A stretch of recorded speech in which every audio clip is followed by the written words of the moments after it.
Islam became global. Islam was meant to be global, not Arab culture. Arab culture is Arab culture. And Allah created Indonesian culture.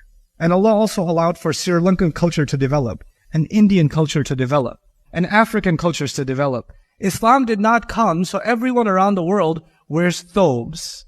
And everyone says, hey, what are people in Saudi wearing? Let me copy that, because I want to be more Islamic. That's not why Islam came. Islam did not come for that reason. You know, we developed this idea that the more you look like an Arab, especially not even every Arab, the more you look like an Arab from the Gulf, the more Islamic you are. I don't know where you got this idea from, but it's definitely not the Quran. The Sahaba themselves, they went to Rome. Arab Sahaba went to Rome and put on Roman clothes. Quran gave guidelines on how you should dress, but not what you should wear, how you should wear.